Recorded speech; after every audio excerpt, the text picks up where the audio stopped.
विधायक से चुनाव लड़ रहे हैं। जी जी। एमएलए से? जी जी। एमएलए किसे कहते हैं? एमएलए का फुल फॉर्म क्या होता है? अच्छा, आपको मेंबर ऑफ असेंबली कंस्टिट्यूएंसी होता है और थोड़ा आगे थोड़ा। हाँ है, मेंबर ऑफ लेजिस्लेटिव। हाँ ठीक है जी। चलिए कोई बात नहीं है। चुनाव लड़ने के लिए वहाँ डिग्री की ज़रूरत नहीं है, कोई भी लड़ सकते हैं। आप कितना पढ़े लिखे हैं? हम तो एमए किए हुए हैं इतिहास से और एलएलबी किए हुए हैं। चुनाव लड़ने से पहले आप महीने में कितने सरकारी विद्यालय का विजिट करते थे? कितने बार सरकारी अस्पताल का विजिट करते थे? अच्छा एक बात और बताइए, सरकार जो है वो जन वितरण प्रणाली केंद्र चला रही है। जी। केंद्र सरकार जन वितरण प्रणाली में जो है वो 5 किलो अनाज मुफ्त में गरीबों को मिलना है, लेकिन मिलता है 4 किलो। आप नेता बनने चले हैं, चुनाव लड़ रहे हैं, तो 4 किलो अनाज मिलता है जबकि मिलना चाहिए 5 किलो। तो आज तक आपने उसके लिए अब तक क्या किया? कितने डीलरों पर आपने कार्रवाई की? कितने गरीब लोगों को 4 किलो की जगह 5 किलो अनाज दिलवाया? ऐसा है, आप जिनका इंटरव्यू ले रहे हैं उस विभाग का मैं जहां एसडीओ बैठते हैं, जहां डीएम बैठते हैं, उस विभाग में मैं बड़ा बाबू रह चुका हूं। अच्छा एक बात बताइए, जन वितरण प्रणाली में आप रहे हैं, एक बड़ा बाबू के तौर पर काम किए हैं, नौकरी में रहते हुए आपने कितना बार इस बात का विरोध किया कि एसडीओ साहब गरीबों को अनाज कम मिल रहा है, आप ईमानदार लोगों पर कार्रवाई क्यों कर रहे हैं? क्या कभी आपने विरोध किया? चलिए एक अंतिम सवाल, निर्दलीय चुनाव लड़ रहे हैं आप, कितना वोटों से हारने का मन बनाया है? अब ये तो कौन कहेगा कि हारेंगे कितना। देखिए हमारे साथ अभी, अरे रुकिए ना,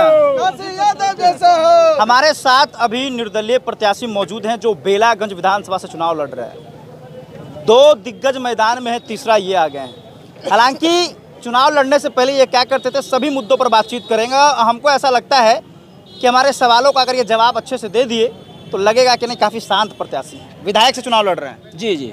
एमएलए से? जी जी। एमएलए किसे कहते हैं? एमएलए का फुल फॉर्म क्या होता है? अच्छा, आपको मेंबर ऑफ असेंबली कंस्टिट्यूएंसी होता है और थोड़ा आगे थोड़ा। हाँ है, मेंबर ऑफ लेजिस्लेटिव। हाँ ठीक है जी। चलिए कोई बात नहीं है। चुनाव लड़ने के लिए वहाँ डिग्री की ज़रूरत नहीं है, कोई भी लड़ सकते हैं। आप कितना पढ़े लिखे हैं? हम तो एमए किए हुए हैं इतिहास से और एलएलबी किए हुए हैं।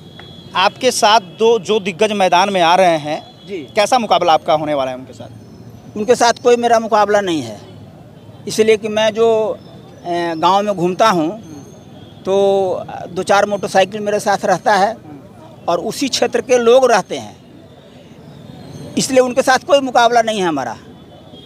मैं अखाड़े में हूं, वो लोग अखाड़े से बाहर ताल ठोक रहे हैं, तो उनके मुकाबला क्या करूं मैं? बेलागंज विधानसभा मैं 20 सालों से वहाँ पर रोज़ एक्सरसाइज करता हूँ। बेलागंज विधानसभा में जहाँ वोटर हैं, जहाँ मतदाता बसते हैं, वहाँ मैं रोज़ एक्सरसाइज करता हूँ पिछले 20 सालों से।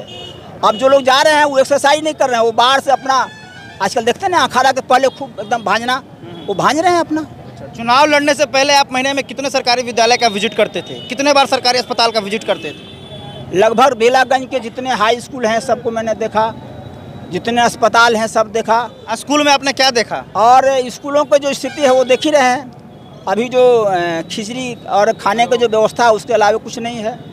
उसकी दोष विधायक के ऊपर, लेकिन विधायक का एक दोष जरूर रहता है कि चूँकि जितने हाई स्कूल हैं +2 विद्यालय, उसके वो पदेंच अध्यक्ष होता है, उस नाते वो विद्यालयों को सही कर सकता है। उसका फंड का उन्हीं के सिग्नेचर से वो फंड जो सो रिलीज होता है। वो अगर चाहते तो बेलागंज का जो जितने भी +2 या उच्च विद्यालय हैं वो सब दुरुस्त रहते, आज उनके भवन दुरुस्त रहते। और इसीलिए हमने बेलागंज में जब कुछ नहीं देखा तो हमने वहाँ पर लगभग 15 ऐसे विद्यालय, सेवा बस्ती मतलब जिसको आप महादलित कह सकते हैं, उसमें एक अभिनव सेवा के संस्था बना के हमने, और उसको कहीं महापुरुषों के नाम पर स्कूल लगभग 15 गाँव में मैं चलाया था। अभी कुछ कारण से 1-2 स्कूल बंद हो गए हैं। जैसे मान लीजिए स्वामी विवेकानंद विद्या मंदिर चलाता था मैं, नेताजी सुभाष चंद्र बोस विद्या मंदिर, लक्ष्मीबाई विद्या मंदिर, महारानी अहिल्याबाई विद्या मंदिर, है ना, ऐसे विद्यालय हम लोग बेला में अभी भी चला रहे हैं। अच्छा एक बात और बताइए, सरकार जो है वो जन वितरण प्रणाली केंद्र चला रही है। जी। केंद्र सरकार जन वितरण प्रणाली में जो है वो 5 किलो अनाज मुफ्त में गरीबों को मिलना है, लेकिन मिलता है 4 किलो। आप नेता बनने चले हैं, चुनाव लड़ रहे हैं, तो 4 किलो अनाज मिलता है जबकि मिलना चाहिए 5 किलो। तो आज तक आपने उसके लिए अब तक क्या किया? कितने डीलरों पर आपने कार्रवाई की? कितने गरीब लोगों को 4 किलो की जगह 5 किलो अनाज दिलवाया? ऐसा है, आप जिनका इंटरव्यू ले रहे हैं उस विभाग का मैं जहाँ एसडीओ बैठते हैं, जहाँ डीएम बैठते हैं, उसमें उस विभाग में मैं बड़ा बाबू रह चुका हूँ। जो देखा हम बेलागंज में जब पदस्थापित थे, जो देखा कि ईमानदार अगर डीलर मिल गया, उसका पहले शिकायत करके अगर पैसा नहीं मिलता, अगर वो एमओ को जो बोलते हैं ना मार्केटिंग अफसर, उसको अगर पैसा डीलर नहीं दिया तो पहला शिकायत उसी के ऊपर करता था। अब पता चला कि वो सस्पेंड हो गया। जो आदमी बांट दिया ईमानदारी से, और जो आदमी पैसा जितना अनाज है घपला करते गया और मार्केटिंग अफसर के माध्यम से पैसा पहुंचते गया ऊपर, उस डीलर को आज तक कुछ नहीं हुआ। आप रिटायर हो गए? मैं सेवानिवृत्त प्रधान सहायक रहा हूं मैं, और इसीलिए सारे विभागों का मैं, और ये एक बात और बताता हूँ, सारे विभागों में तो मैं रहा, जितना बिहार का विकास का जो सेंटर होता है सब, और अंतिम प्रधान सहायक मैं वहीं से सेवानिवृत्त हुआ हूँ, जहाँ राज्यसभा का मेंबर, लोकसभा का मेंबर, आपका विधानसभा का मेंबर,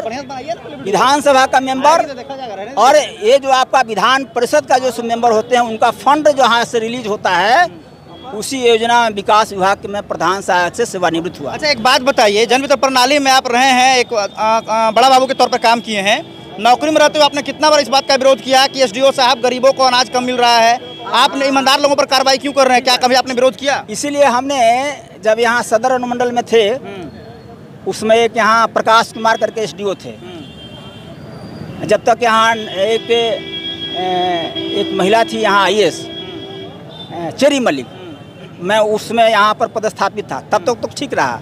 जैसे ही प्रकाश कुमार आए एसडीओ, और उन्होंने जैसे ही शुरू किया गड़बड़, हमने यहाँ से कहा कि हमको यहाँ से तुरंत रिलीज कर दीजिए, और मैंने अपने यहाँ से रिलीजिंग ऑर्डर बनाया, और यहाँ से मैं तुरंत चला गया, यहाँ से बोध गया।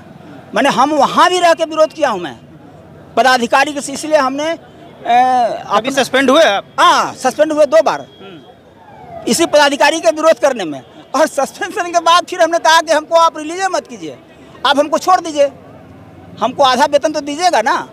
और आधा वेतन पर हमने अभी 19 में हम सरघाटी से सस्पेंड हो गए।